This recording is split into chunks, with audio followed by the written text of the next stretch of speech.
For half a century, a carefully engineered system held the world in place. Paper promises, endless leverage, and the grand illusion of plenty. But something shifted in March 2022, the day Russian reserves vanished with a signature. Gold started moving strangely, not the usual market dance, not trader speculation. Something fundamental, structural, irreversible. Central banks can no longer hide what they cannot produce. 850 million ounces pulled from the earth each year. 1.3 billion ounces needed. The math doesn't lie. When the paper illusion shatters, it won't stop at silver or gold. Credit, currencies, everything unravels together. The clock is already ticking, and what's coming will completely rewrite the meaning of wealth itself. Welcome to Boring Currency. If you've found your way here, you already know that real truth doesn't arrive with trumpets and fanfare. We're not here to entertain you. We're here to examine what others won't. Before we go further, let me ask something straightforward. Subscribe to this channel, not because everyone else is doing it, but because what follows might become essential knowledge in the coming months. And please, tell us in the comments where you're watching from. Your location, your perspective matters deeply in what's unfolding across the globe right now. Now, let's begin. For 5 decades, an intricate system has controlled the price of gold and silver. This wasn't some accident of markets.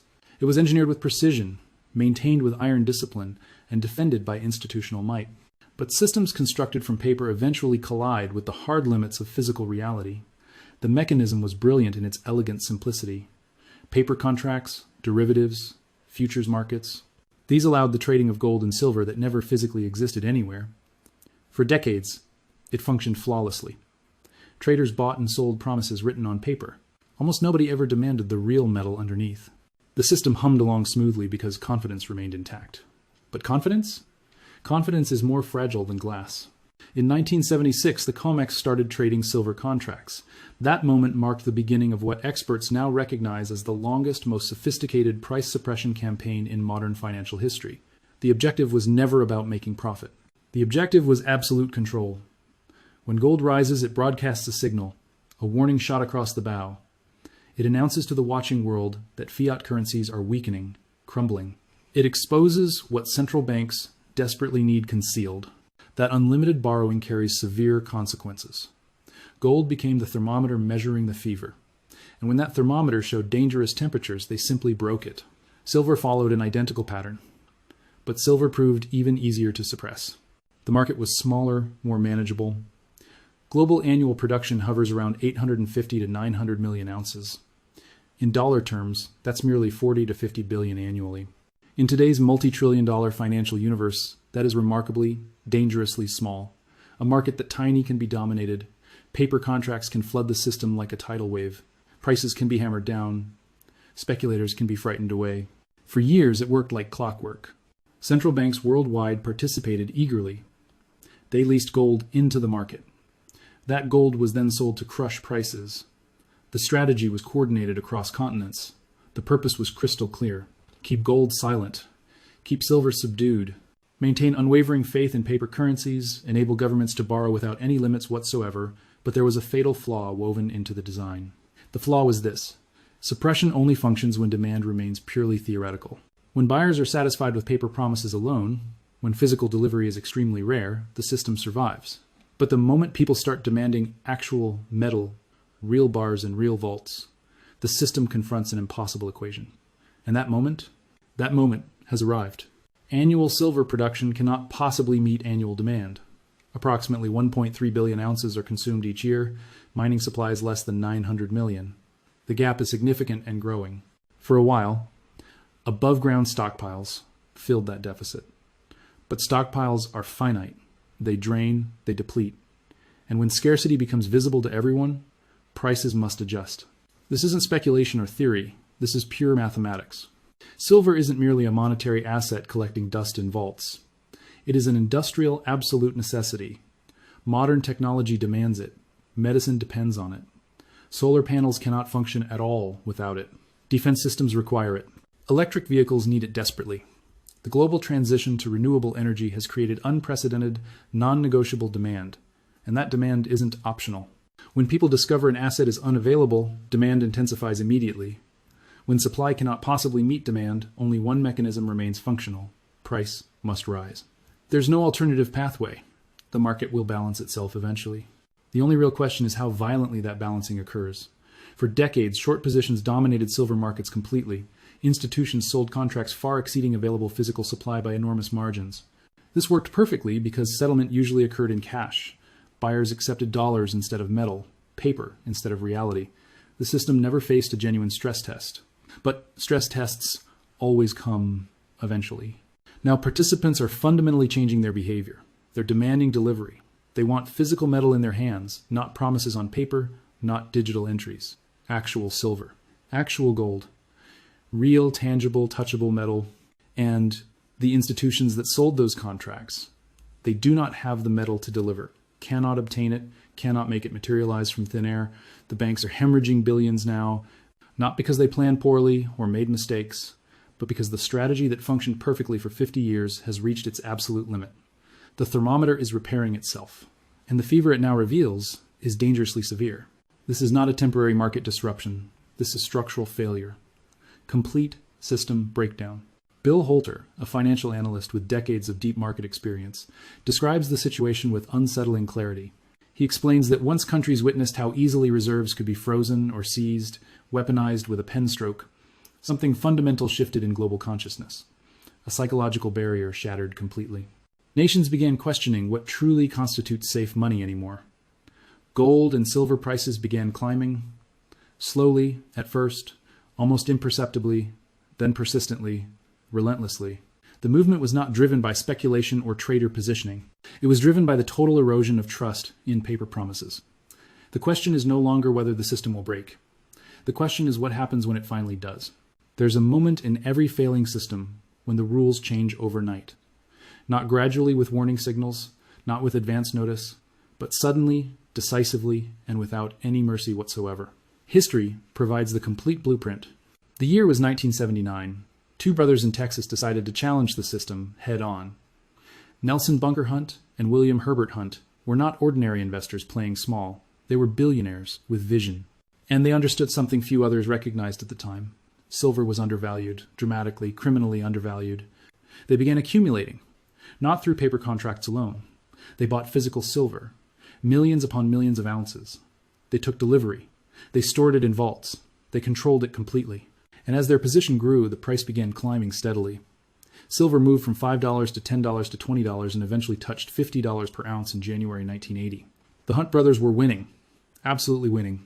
But they made one critical, fatal mistake. They used leverage. They traded on margin through the COMEX. And the moment the exchange realized they were losing control, they rewrote the rules of the game. On January 21st, 1980, the COMEX announced new regulations that shocked the market. The exchange would no longer accept buy orders in silver futures.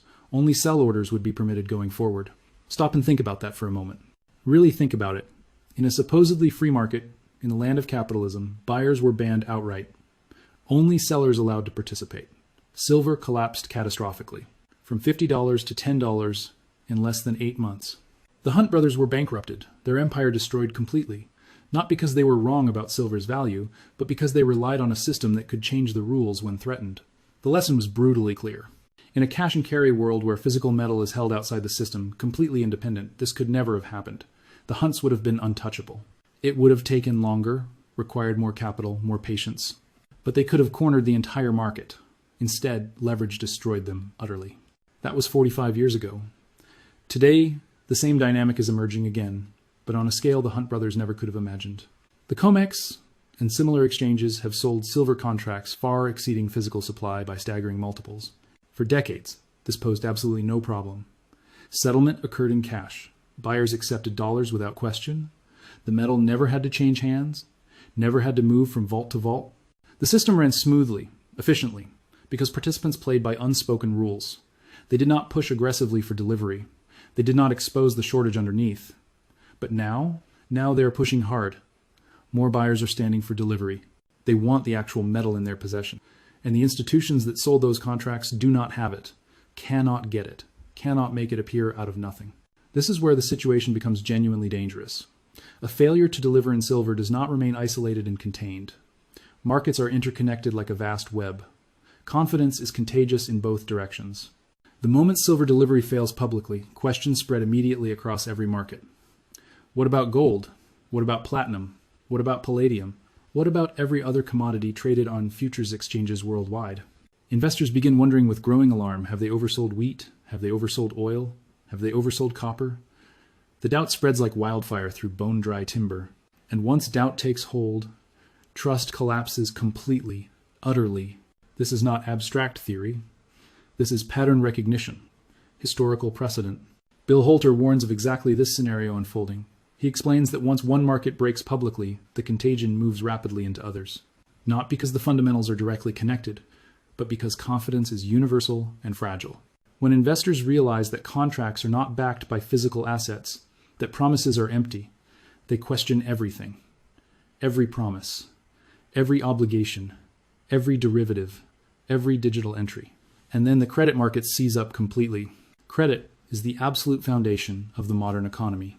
Every business, every transaction, every paycheck, everything runs on credit.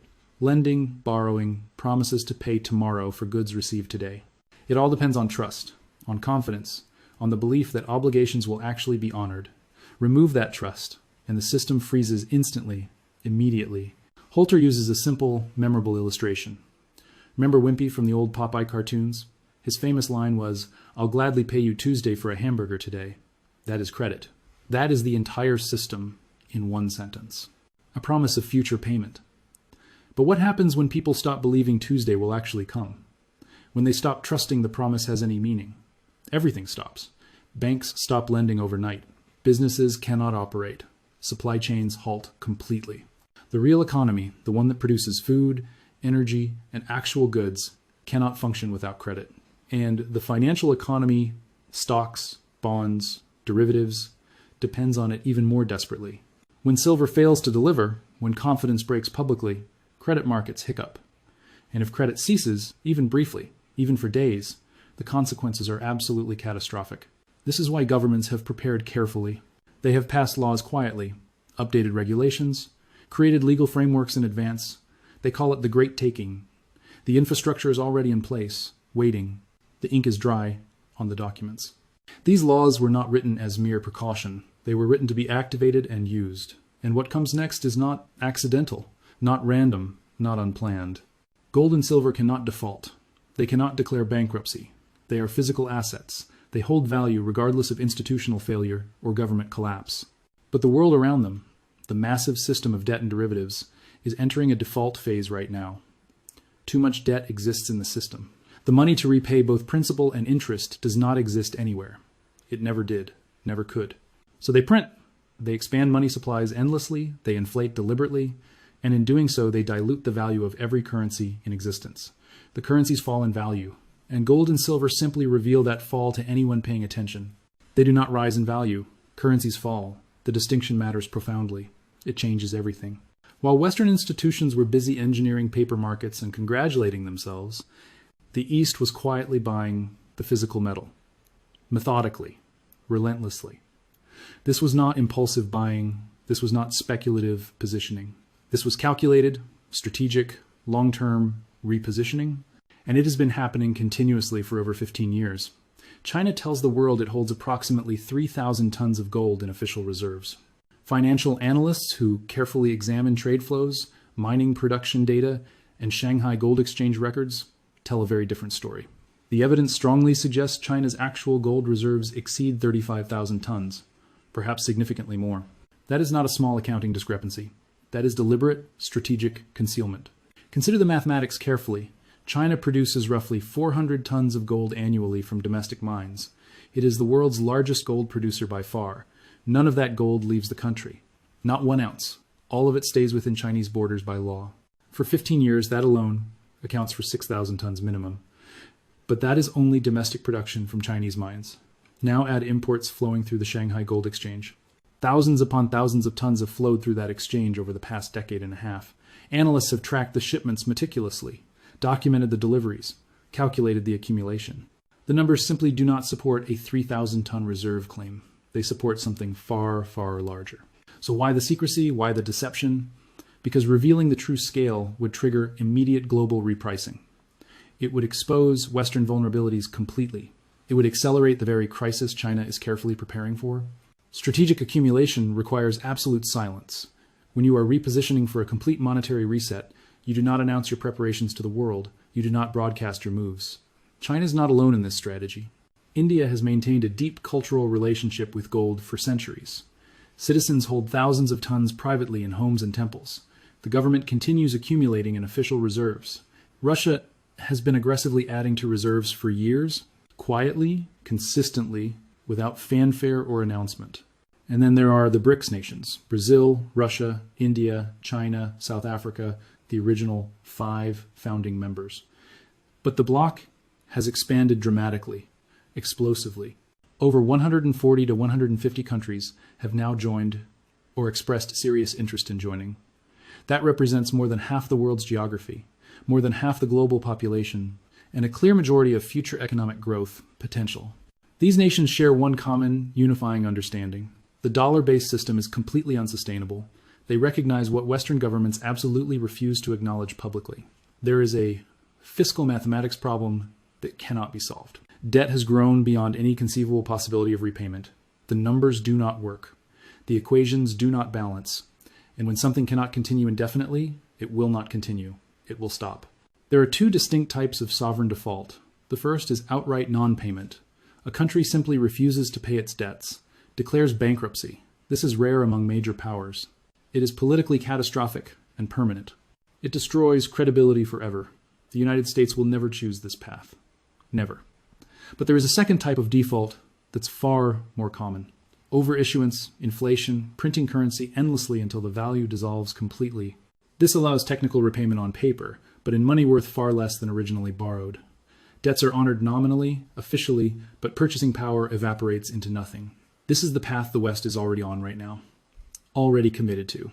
The East sees this with perfect clarity. They understand the playbook because they've studied history, and they are responding accordingly with systematic precision, moving away from dollar reserves, accumulating hard assets, building alternative payment systems, creating currency frameworks that do not depend on Western institutions whatsoever. This is not hostility toward the West. This is survival instinct. Bill Holter explains that Eastern nations view silver completely differently than the West. In Western financial thinking, silver is primarily industrial, a commodity, a metal used in manufacturing processes. Its monetary function has been largely forgotten, dismissed entirely, treated as obsolete and primitive. But in the East, particularly in China and India, silver retains its monetary identity completely. It is recognized as the money of the people's money. Gold is the money of kings, the money of governments, the reserve asset of nations and central banks. But silver belongs to individuals, to savers, to those building personal wealth outside state control and oversight. This cultural distinction matters enormously. It drives behavior. It explains accumulation patterns across continents. Western investors chase paper returns and quarterly gains. Eastern savers accumulate physical metal for generations. The gold-to-silver ratio tells a deeply revealing story. Silver comes out of the ground, naturally at roughly 9 or 10 ounces, for every single ounce of gold. That is the natural geological ratio. For hundreds of years historically, the market ratio was 16 to 1. Silver was discounted because of transportation difficulty. It took 10 times the weight to move equivalent value across distances. So the market applied a practical discount for logistics. Then came 1976. The COMEX began trading silver futures, the suppression mechanism activated. Over the following decades, the ratio became severely distorted. It reached absurd extremes. At one point, the ratio hit 120 to 1. Gold priced at 120 times silver per ounce, an absurdity by any historical standard.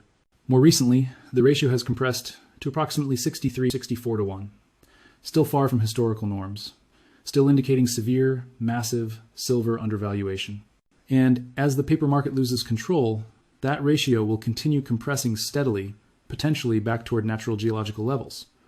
Eastern accumulation accelerates this entire process. The BRICS nations have been discussing a new currency framework for 6 or 7 years now. Not a single replacement currency to rival the dollar, but a system of currencies backed by tangible assets, gold, silver, commodities, real things. The backing would be partial, perhaps 20%, perhaps 40%, not fully convertible to citizens, but ratio-backed for credibility. This is a critical distinction that most miss. Convertibility means citizens can exchange paper for metal on demand at any time. History proves conclusively this depletes reserves rapidly and catastrophically. Governments learned this painful lesson repeatedly. They will not repeat the mistake. But ratio backing provides credibility without vulnerability. A currency backed 20% by gold maintains value stability. It signals fiscal discipline to the world. It attracts international confidence. And it does not require surrendering reserves to every redemption request. This is the future Eastern powers are actively building right now. A monetary system that functions independently. That does not depend on Western institutions. A system backed by assets, not by debt and empty promises. The repositioning is nearly complete. The accumulation continues daily, and when the Western paper system finally breaks apart, the East will be ready, completely prepared. They have been preparing for this exact moment for over a decade. The question is not whether they saw it coming. The question is, did the West? There are rare moments in financial history when everything changes at once. Not because of a single policy decision, not because of regulations, but because reality finally overrides narrative completely. March 2022 marked such a moment. When Russian foreign reserves were frozen, when sovereign assets were confiscated with the stroke of a pen, something fundamental shifted in global consciousness permanently. Nations around the world witnessed what had been theoretical become brutally, undeniably real. Reserves held in Western financial systems were not safe. They could be seized instantly. Frozen. Weaponized. Political considerations could override property rights in seconds. The day after that confiscation, gold began moving differently. Not erratically, not speculatively, but persistently, methodically, purposefully. The price began climbing in a way that technical analysts recognized immediately as significant. This was not trader behavior. This was institutional repositioning. Central banks were moving. Sovereigns were adjusting holdings. The entire foundation of reserve management was being fundamentally reconsidered. Gold moved from $1,800 to $2,000, then consolidated briefly. It pushed toward $2,400, $2,500, then paused again. But the pauses were temporary, brief. The direction remained crystal clear and unmistakable, and then acceleration. From $3,000 to $3,400 in approximately 6 months. Not a bubble, not speculation, repricing, fundamental repricing. The banks could no longer deny what was happening publicly. For 10 years, from 2015 onward, the public had been fed carefully constructed narratives daily. Inflation was reported at 3% annually. Employment figures showed only 4% unemployment. Government data painted a picture of stability and controlled, manageable growth. But citizens were living a completely different reality. Grocery bills doubled, then tripled. Housing became utterly unaffordable. Energy costs surged wildly. The official 3% inflation figure bore absolutely no resemblance to actual lived experience, and people began questioning everything they'd been told. If the inflation data was false, deliberately fabricated, what else was false? Employment numbers? Economic growth figures? The entire framework of official statistics? The COVID situation accelerated this awakening dramatically. Narratives that were initially presented as absolute, unquestionable truth later proved incomplete or entirely incorrect. The alternative media, the voices dismissed as conspiracy theorists and fringe lunatics, were often proven right. Spike proteins, adverse effects, information that was aggressively censored, later quietly acknowledged as legitimate. Trust, once broken, does not easily repair. It may never repair. And when trust breaks in one area, it spreads rapidly to others. If the government misrepresented public health data, why trust financial data? If inflation numbers are fabricated, why believe anything else they say? This erosion of confidence is dangerous. Not because it creates instability, but because it reveals instability that already existed underneath all along. The banks faced an impossible situation, an unwinnable position. They had spent decades telling the public that gold was a barbarous relic, an outdated store of value, something only conspiracy theorists and doomsday preppers accumulated. Trust dollars. Trust the system. Believe the narrative. But then gold ran from $1,800 to $3,400 in less than 2 years. Silver began moving aggressively upward. The metals were screaming a message the banks could not silence anymore, and the public was watching, paying attention. Financial institutions realized they could no longer maintain the old narrative. They could not tell citizens staring at $3,400 gold that precious metals were irrelevant and worthless. They could not dismiss what people were seeing with their own eyes daily. So the messaging shifted, subtly, quietly, without acknowledgement. Banks began acknowledging gold's role in portfolios. Analysts started discussing metals allocation strategies. The denial ended. Not because banks wanted to admit reality, but because ignoring reality made them look incompetent and irrelevant. This creates a new problem for authorities. How do you slow the momentum without triggering panic? How do you discourage gold and silver accumulation without making it obvious you are actively discouraging it? Direct confiscation is too visible, too provocative, too reminiscent of 1933. It would accelerate the very panic governments fear most. So the approach will be more subtle, more bureaucratic, more quietly oppressive. Expect higher capital gains taxes on precious metals, tightened reporting requirements, new regulatory classifications, restrictions that make ownership less attractive on paper without outright bans. This allows control without confrontation. It discourages participation without creating martyrs or heroes. But history teaches a clear, consistent lesson. When access to scarce assets is restricted through regulation, demand does not disappear. It never does. It shifts. Parallel markets develop. Activity moves into less transparent channels. People find ways to preserve purchasing power outside official systems. Black markets emerge. Restriction creates the very behavior it attempts to prevent. Meanwhile, the broader market reveals deeper problems daily. Equity markets continue rising in nominal terms. Stock indexes reach new highs weekly. Financial media celebrates exuberantly. But measured against gold, against silver, against real assets, those gains disappear completely.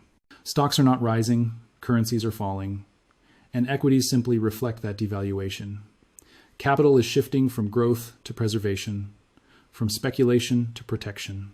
Investors are becoming risk-averse, not because opportunities disappeared, but because systemic risk is becoming undeniable to everyone. The entire system now sits vulnerable to a single trigger event, a credit failure, a sovereign default, a breakdown in market settlement. Any one of these could cascade rapidly, exponentially. Confidence operates on thin margins. Once it breaks, correction happens fast. Very, very fast.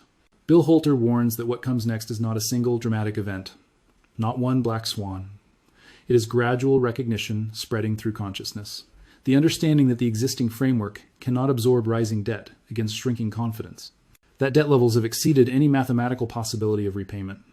That money printing has diluted currencies beyond any recovery. This recognition will not arrive uniformly across populations. Some will see it early, some will see it late. But once it becomes widespread, markets move with shocking, breathtaking speed. There will be little time for adjustment, little opportunity for repositioning. The shift from confidence to panic happens in hours, not weeks, not months. Hours. Gold and silver prices in that environment will not reflect speculation. They will reflect structural repricing, a recalibration of what constitutes real value, what holds purchasing power, what survives systemic failure. Currencies will continue functioning. Transactions will still occur, but credibility will be shattered beyond repair. Governments will be forced to lean on tangible reserves to restore trust. Partial backing, ratio backing, some connection to physical assets, because pure fiat will no longer command belief from anyone. This is not prediction. This is pattern. Every fiat system in history has followed this exact path. Overissuance, devaluation, loss of confidence, and eventual reset. The timeline varies. The specific triggers differ, but the outcome remains consistent, always. The question facing individuals, institutions, nations right now is not whether this unfolds. The question is positioning. What holds value when paper promises fail? What preserves wealth when currencies collapse? What remains standing when everything else disappears? Gold and silver do not fail. They cannot default. They do not depend on institutional solvency or government credibility. They simply exist. Tangible, real. And in a world built entirely on debt, that existence becomes priceless. The systemic reset is not coming someday. It has already begun. The repricing is underway right now. The control has been lost. And what comes next will redefine everything we thought we knew about money. Could this unfolding scenario mark the beginning of a new monetary era where tangible assets finally reclaim their rightful role as the ultimate measure of value? Share your perspective in the comments below. Your insights matter deeply, especially now. If this analysis provided clarity, share it with those who need to understand what lies ahead. The time for preparation is narrowing rapidly. The window is closing.